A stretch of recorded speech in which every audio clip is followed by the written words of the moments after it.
with Yasha from Ducky Daycare. Yasha, thank you for joining us. Thank you for having me. Can you just tell us a little bit about your business and what it is you do? Well, Lucky Ducky Daycare is licensed by the Department of Early Education and Care, and I provide childcare for children ages 4 years old through grade 6. And there's multiple programs that I offer at Lucky Ducky Daycare. And you started that about 15 years ago, is that correct? Yes, that's correct, in 2005. So tell us your story. What made you want to start this business? Have you had any small business experience prior to this? And what keeps you motivated to keep it going? So I have had previous experience with small businesses.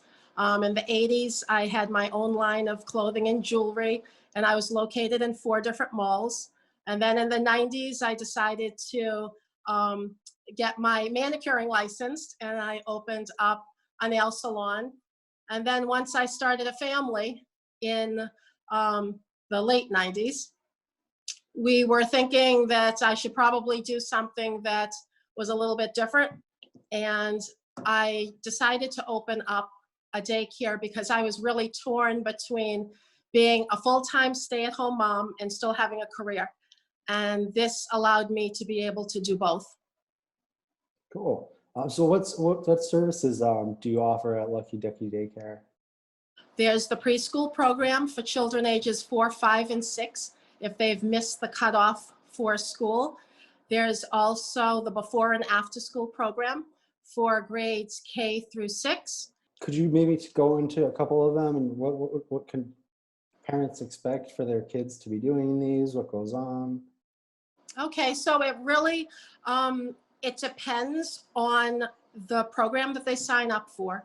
So for example, the preschool program runs daily for the academic school year from 8:30 a.m. to 1 p.m.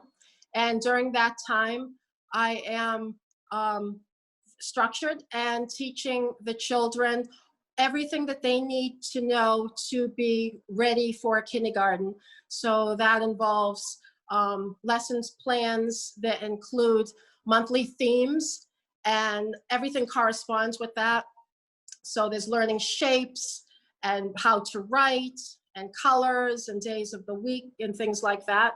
For the before and after school program, it's a little more straightforward. I'm supervising the children at the bus stop in the morning. They arrive about 6:30 in the morning. I serve them breakfast. They have some free time. Then there's some teacher-initiated activities so everyone can sort of come together and do stuff. Then I bring them to the bus stop, and that's when my second group comes in, which is usually the preschoolers. For after school, same type of thing. I'm at the bus stop. Everyone gets off. I'm like, whoa, Miss Yasha, this is what I did today. You know, and I'm listening to all the fun stories and stuff like that. And then I serve a PM snack. Children that have homework will get their homework done before they go home.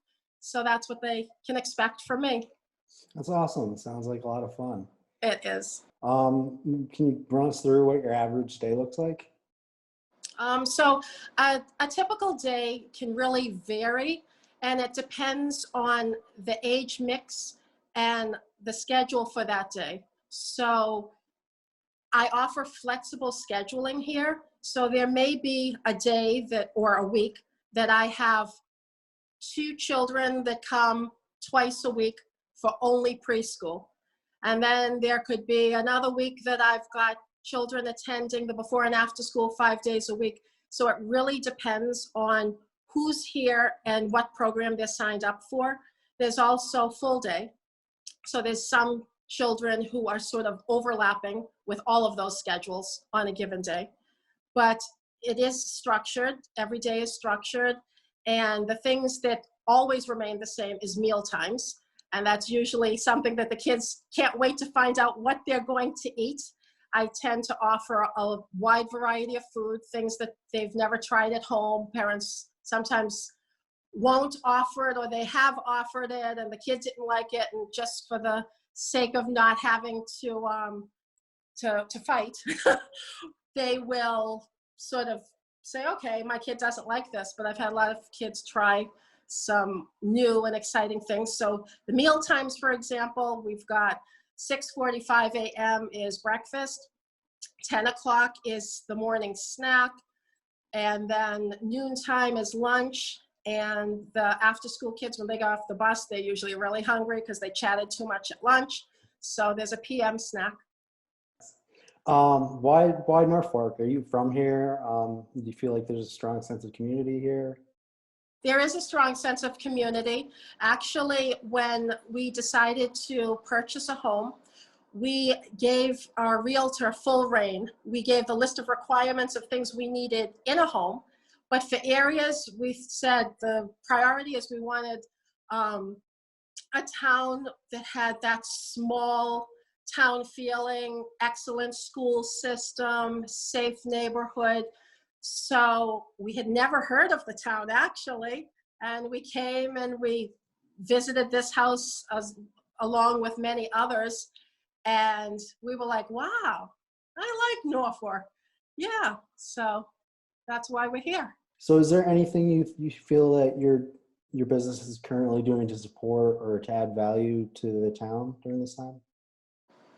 Well, during this time, I have been trying to reach out to some families that I know have food insecurities from just past experience of people being in my program. So when I was closed, because I was shut down because of COVID-19, I, sort of communicated with people and sort of got a sense of some people's needs, and not everyone's from town. Some people are from out of town.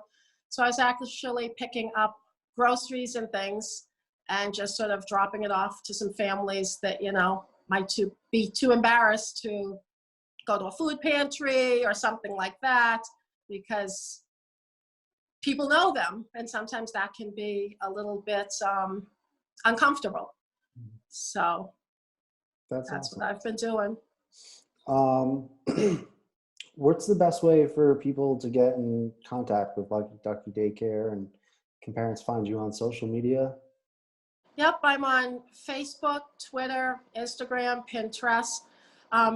If you like or follow us basically on Facebook, usually there's lots of updates. There's updates in what's happening. Sometimes you'll find special offers and coupons, but the best way to reach us is either through Messenger or email, because lots of times people will call on a given day that I'm working, and it's hard to answer the phone. There's so many calls that you either see unavailable or spam with a question mark. So I don't want to stop what I'm doing with the kids to answer the phone. But if the kids are sitting down eating, I can kind of zoom through the emails really quick and go through and answer the ones that are priority. Do you think there's anything you want to talk about or add that we haven't touched upon? We care. I care. I'm a parent. I'm going through the same thing. So I hope people check us out. That's great. Oh, thank you so much for joining us today, Yasha. It was nice talking to you. It was wonderful talking to you. Thanks for inviting me to the show.